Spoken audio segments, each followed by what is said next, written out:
अपने काम के बीच या स्वयं के बीच और परिवार हो गया, समाज हो गया, इन सब के बीच एक तरीके का संतुलन हमेशा बनाए रखता है। उस जातक की जो अपनी अंदर की इच्छाएँ होती हैं, उसकी उत्तेजनाएँ होती हैं, उन पे उसका नियंत्रण होता है, ये बहुत बड़ी बात होती है। अपनी इच्छाओं पे जो इंसान नियंत्रण रख लेता है, वो इंसान जीवन में हमेशा सुखी रहता है। इसीलिए महर्षि पराशर ने इस योग के फलों में इस फल को मुख्य रूप से कहा गया है कि नमस्कार, astrology I of the Vedas में आपका स्वागत है। अभी तक हमने काफ़ी नवस योग पढ़ लिए हैं और नवस योग पूरे 32 तरीके के होते हैं और इनमें से मेरे ख्याल से 24-25 नभस योग तो मैं आपको बता चुकी हूँ। अब हमारे बस चौथी कैटेगरी बची है, जो कि सांख्य योगों की है और उसके अंतर्गत 7 तरीके के योग आते हैं। और जो सांख्य योग होते हैं, जैसा कि आपको नाम से ही पता लग रहा है, ये संख्या के आधार पे बनते हैं। जैसे मैंने आप शुरू में आपको बताया था कि जो नभस योग होते हैं, इनमें हमने राहु केतु को शामिल नहीं करना है। तो यहाँ पे हमारे सिर्फ 7 ग्रह बचते हैं और इन्हीं 7 ग्रहों की संख्या के आधार पे 1 से लेके 7 तक इन योगों का निर्माण होता है। ये बड़े स्पेशल योग हैं। अभी आप जानेंगे इनको तो आपको बहुत इंटरेस्ट भी आएगा और ये सबसे आसान तरीका है इनको देखने का। जैसे बाकी के नभस योग में आकृतियाँ कैसे बनती हैं, वो थोड़ा-सा इससे ज़्यादा डिफ़िकल्ट थे कुंडली में उनको पहचानना, लेकिन ये बहुत ईज़िली आप कुंडली में देख सकते हैं। इसलिए आज मैं इसको बोर्ड पे नहीं समझाऊँगी, अब मैं सिर्फ़ आपको बताऊँगी तो आपको ऐसे भी समझ में आ जाएगा। और इनको शुरू करने से पहले मैं एक महत्वपूर्ण बात आपको बताना चाहती हूँ कि पराशर ऋषि ने, महर्षि पराशर जो थे, उन्होंने ये बोला है कि अगर आपकी जन्म पत्री में बाकी के नभस योग उपस्थित हैं, जो मैं आपको पहले बता चुकी हूँ, उनमें से कोई भी नभस योग अगर आपकी जन्म पत्री पे उपस्थित है, तो ये जो सांख्य योग हैं, ये उतने ज़्यादा प्रभावशाली नहीं रह जाते हैं। तो आपने इस चीज़ का बिल्कुल ध्यान देना है। इसलिए अगर कोई जन्म पत्री आपके सामने आती है, तो उसमें आप शुरू से लेकर के जितने भी 32 तरीके के हैं, सारे नभस योग लगा करके देखिए और एक कॉपी में लिखते जाइए कि कौन से बन रहे हैं। और इनके सारे फल तो मैं आपको बता ही चुकी हूँ, उन फलों को भी लिखते रहिए, तो इससे आपको एक बहुत अच्छा अनुमान उस जातक के बारे में लग जाएगा कि ये जातक का जीवन वास्तव में कैसा है, कैसा ये जातक है। क्योंकि इन योगों का भी काफ़ी प्रभाव पड़ता है हमारे जीवन पे, क्योंकि मैंने आपको बताया था इन योगों के लिए हमें दशाओं का वेट नहीं करना है, पूरे जीवन भर हमें इन योगों के फल मिलते हैं। तो चलिए हम अपने टॉपिक को शुरू करते हैं और सबसे पहला जो हमारा सांख्य योग है वो है गोल योग। गोल योग कैसे बनेगा? जब कभी भी आप देखते हैं, कई बार हमने देख रखा है कि कोई-कोई जन्मपत्रियाँ ऐसी होती हैं कि उनमें जो 7 के 7 ग्रह होते हैं, वो एक ही भाव में स्थित हो जाते हैं। ऐसा तब होता है जब ट्रांज़िट में कई सालों के बाद आप देखते हैं कि ऐसा ग्रह योग बनता है, उस समय कहते भी हैं लोग कि ऐसा संयोग बन रहा है, सारे ग्रह एक ही भाव में आ गए हैं। 1 या 2 दिन ये स्थिति रहती है क्योंकि फिर चंद्रमा आगे बढ़ जाता है। तो उस दौरान जितने भी लोग पैदा हुए होते हैं 1 या 2 दिन में, उन सब की जन्मपत्री में ये योग बन जाता है। और ये जो योग होता है गोल योग, ये एक अच्छा योग नहीं माना जाता है। क्यों नहीं माना जाता है, ये मैं आपको समझा देती हूँ। क्योंकि सारे ग्रह जब एक ही भाव में आ जाएँगे, तो जितनी भी एनर्जी है जन्मपत्री की, वो एक ही भाव में केंद्रित हो जा रही है, जो कि बिल्कुल भी अच्छा नहीं है। जैसे आपका दशम भाव है, मान लिया जाए किसी की जन्मपत्री में दशम भाव में सारे के सारे ग्रह आ गए, तो यहाँ पे क्या होगा?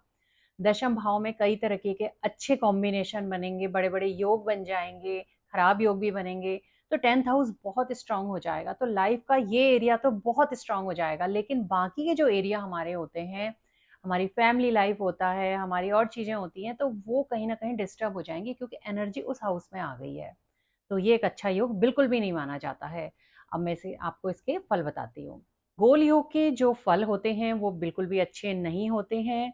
यहाँ पे मेनली 3 तरह की डिफ़िकल्टीज़ लाइफ़ में फ़ेस करनी पड़ सकती हैं, ये मैं बोल रही हूँ क्योंकि ज़रूरी नहीं है कि जो मैं डिफ़िकल्टीज़ अभी एक्सप्लेन कर रही हूँ वो तीनों ही मिलें।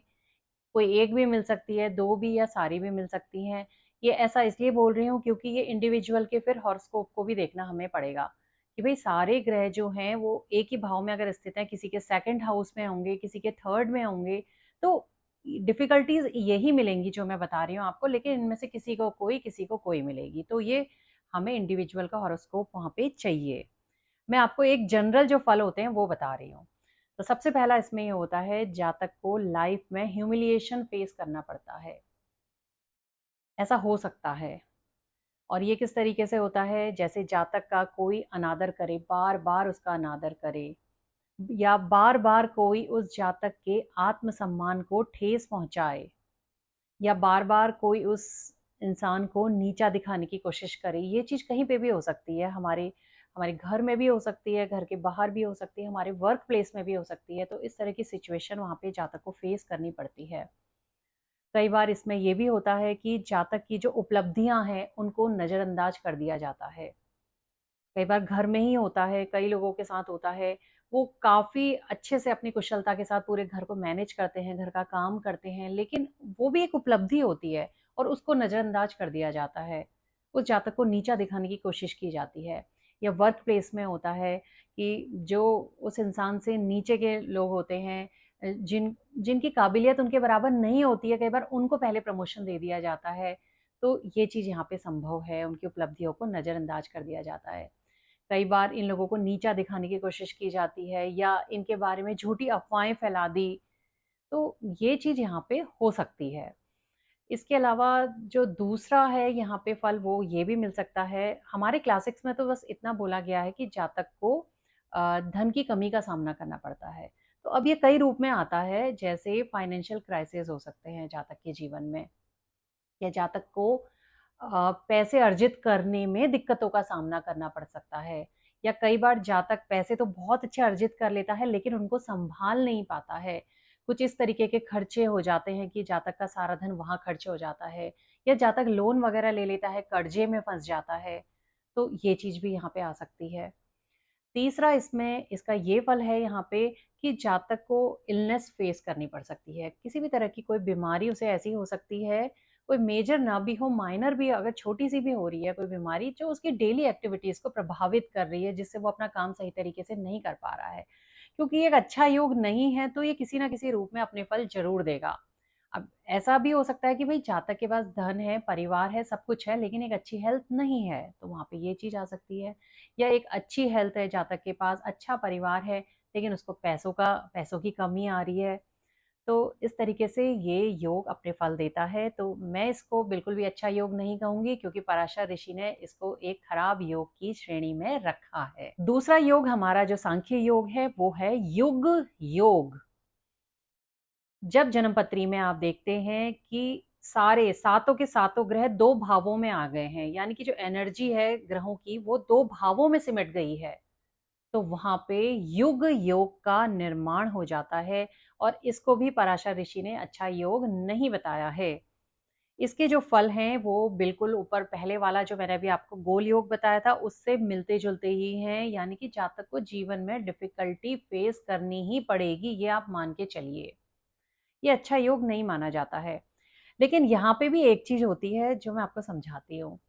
उस दौरान जब भी ये जातक का जन्म हुआ होगा, तो एक दिन में लाखों बच्चों का जन्म हुआ होगा, क्योंकि ये स्थिति 1 दिन, 2 दिन रहती है, लाखों बच्चों का हुआ होगा, लेकिन सबका भाग्य अलग-अलग है। कई लोग ऐसे होंगे जो लाइफ में बहुत अच्छा भी कर रहे होंगे, डिफ़िकल्टीज़ कम होंगी। अब वो क्यों होती हैं, वो मैं समझाती हूँ। हम जब कोई भी चार्ट देखते हैं, तो पहले हम मेन चार्ट पे फ़ोकस करते हैं। वहाँ से हम सारे फल निकाल लेते हैं। उसके बाद हम उसको कन्फर्म करने के लिए कि वास्तव में अगर कोई बुरा योग बन रहा है, मान लीजिए जाए जैसे यही गोल योग बन रहा है, ये बुरा योग जीवन में कितना प्रभावी होगा? फिर इसके लिए हमको नवांश कुंडली ज़रूर देखनी पड़ती है।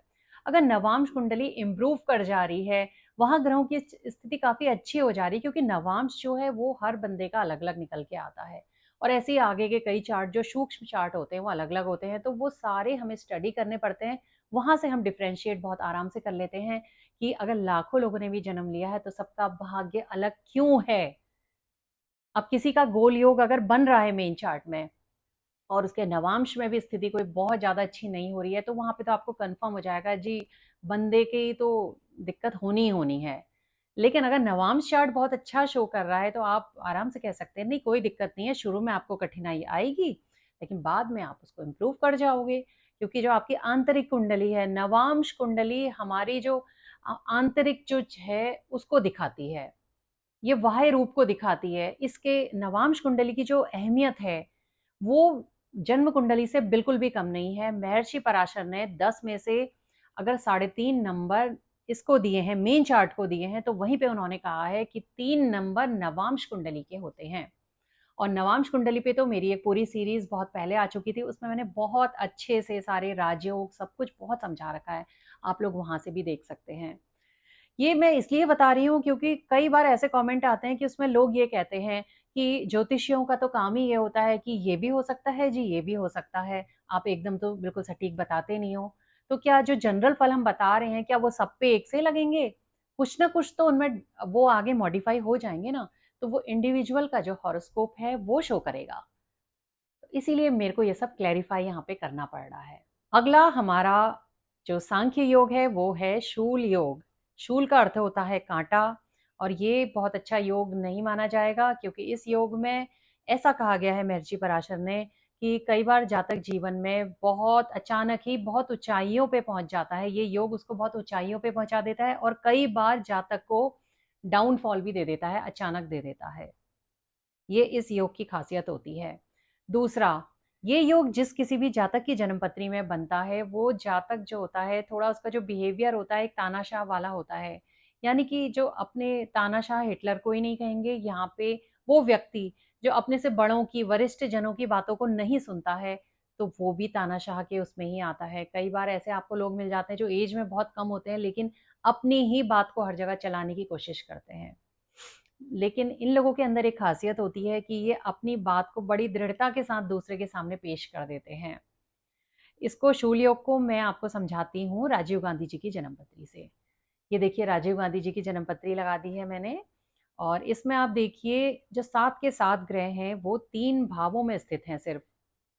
पहले भाव में आप देख रहे हैं असेंडेंट में 5 ग्रह बैठे हुए हैं। गुरु बैठे हैं, और बुध हैं, शुक्र हैं, सूर्य हैं और चंद्रमा है, 5 ग्रह यहाँ बैठे हैं। दूसरे भाव में मंगल बैठा है, और 11वें भाव में इनके शनि बैठा है। तो सारी एनर्जी जो है ग्रहों की वो सिर्फ 3 भावों तक सीमित हो गई है। पहले भावों में आप देख रहे हैं कई तरीके के राजयोगों का निर्माण हो रहा है, और इन्हीं राजयोगों के कारण इन्होंने जीवन में अचानक से राइज किया। ये कभी भी प्राइम मिनिस्टर नहीं बनना चाहते थे, ये अचानक से बने थे, ये स्टोरी आप सभी को पता होगी। लेकिन इनको ये सब चीजें तो मिली भाई, करियर में बहुत जल्दी ये सफलता की सीढ़ियां चढ़ गए, लेकिन क्या बाकी का जीवन क्या रहा? खुद की आयु क्या थी? कुछ भी नहीं थी, बहुत जल्दी इनकी डेथ हो गई। इनकी मदर जो है उनकी बहुत दर्दनाक मृत्यु हुई, छोटे भाई की डेथ हुई, और इसके अलावा जो बेटा है वो अभी तक अनमैरिड है, बेटे का भी बहुत अच्छा नहीं रहा। तो और अपनी आयु नहीं रही तो फिर मैरिड लाइफ भी आगे नहीं चली, तो जीवन में और चीज़ें और डिफ़िकल्टीज़ बहुत फेस करी इन्होंने। तो इस तरीके के फल आते हैं, अच्छे भी आते हैं तो बुरे भी आते हैं।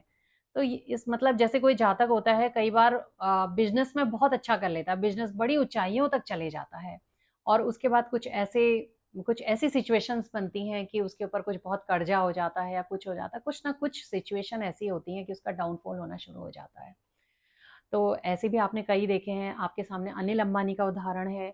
अब ये तो मुझे नहीं पता कि उनके शूल योग बनता है नहीं बनता है, लेकिन एक मैं उदाहरण बता रही हूँ आपको कि किस तरीके से ऊंचाइयों के पास पहुंचने के बाद आदमी नीचे आ जाता है। तो ये शूल योग के फल यहाँ पे होते हैं। अगला योग हमारा जो है वो है केदार योग। केदार योग एक बहुत अच्छा योग है, और नाम से ही इसके पता लग रहा है। और ये योग जन्मपत्री में तब बनता है जब आपके सातों के सातों ग्रह 4 भावों में, कोई भी 4 भाव में अगर 7 ग्रह आ गए तो केदार योग का निर्माण हो जाएगा। ये योग ना केवल जातक को प्रॉस्पेरिटी देता है, उसके साथ ही जातक के अंदर करुणा, दया, इस तरह की चीजें भी ये देता है। ये एक अच्छे योग की श्रेणी में आता है। केदार योग में जो जातक होता है वो अपने जो उसके विचार होते हैं, उसकी भावनाएं होती हैं, उनमें एक स्थिरता पाई जाती है, उसके व्यवहार में भी एक स्थिरता होती है। वो अपने अपने काम के बीच या स्वयं के बीच और परिवार हो गया, समाज हो गया, इन सब के बीच एक तरीके का संतुलन हमेशा बनाए रखता है। उस जातक की जो अपनी अंदर की इच्छाएँ होती हैं, उसकी उत्तेजनाएँ होती हैं, उन पे उसका नियंत्रण होता है। ये बहुत बड़ी बात होती है। अपनी इच्छाओं पे जो इंसान नियंत्रण रख लेता है, वो इंसान जीवन में हमेशा सुखी रहता है। इसीलिए महर्षि पराशर ने इस योग के फलों में इस फल को मुख्य रूप से कहा गया है कि ऐसे जातक जीवन के ज़्यादातर समय सुखी रहते हैं। पैसों की तंगी इनको जीवन में कभी भी नहीं झेलनी पड़ती है। ये पैसा इनके पास हमेशा बना रहता है, प्रॉस्पेरिटी हमेशा बनी रहती है। और ये योग जातक को एक तरीके की करुणा और दया की भावना भी प्रदान करता है। ऐसे जातक दूसरों पे उपकार करते हैं, उनकी भलाई के लिए काम करते हैं। आप देखिए जो केदार योग होता है या कोई भी योग मैंने आपको जो बताया था, वो भी कई तरीके से बन सकता है। केदार योग में जैसे ग्रह 4 भावों में होते हैं। अब किसी की जन्म पत्री में वो ग्रह उच्च की स्थिति में भी होंगे, किसी के स्वराशि में भी होंगे, किसी के ग्रह नीच के होकर के 4 भावों में स्थित होंगे, किसी के शत्रु राशि में होंगे, किसी के 6, 8, 12 में स्थित होकर के होंगे। तो कई तरीके से वो योग बन जाता है। तो फल तो यही मिलेंगे, लेकिन इनमें जो अधिकता है, किसी को बहुत ज़्यादा पैसा मिलेगा, क्योंकि वो ग्रह वहाँ पे 4 भावों में जो है वो बहुत पावरफुल होकर के होगा या वो अच्छे भावों में होगा। किसी को जीवन में इसी योग में पैसा तो होगा लेकिन कम होगा। किसी के अंदर दया की भावना, करुणा की भावना बहुत ज़्यादा होगी, तो उसके लिए जो शुभ ग्रह होंगे वो जन्मपत्री के किसी किसी अच्छे स्थान में होंगे।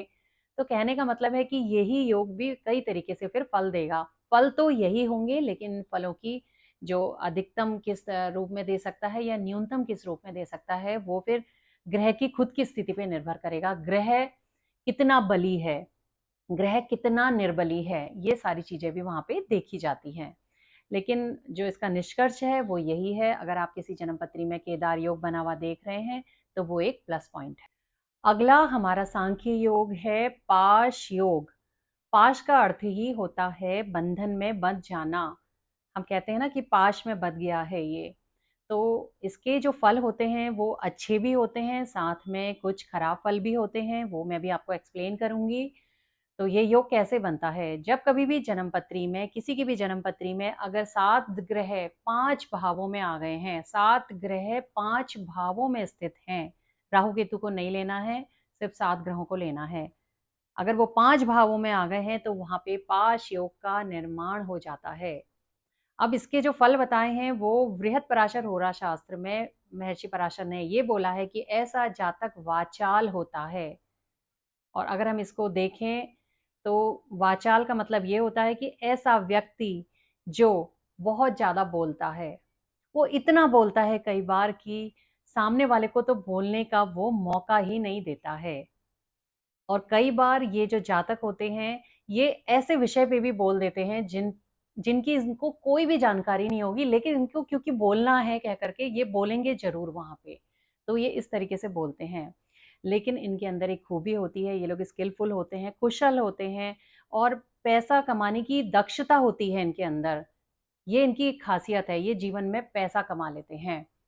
और इसके साथ ही ये लोग काफ़ी मैटेरियलिस्टिक होते हैं, स्पिरिचुअल ये लोग बहुत कम ही मिलेंगे आपको। इनको जीवन में जो खुशी है, वो इनकी खुशी जो नापने का पैमाना है वो पैसा होता है ज़्यादातर, या चीज़ें होती हैं। इनकी खुशी और सफलता उन्हीं चीज़ों से जुड़ी होती है। जैसे कोई बहुत महंगी गाड़ी खरीद ली तो इनको खुशी वहाँ से मिलेगी।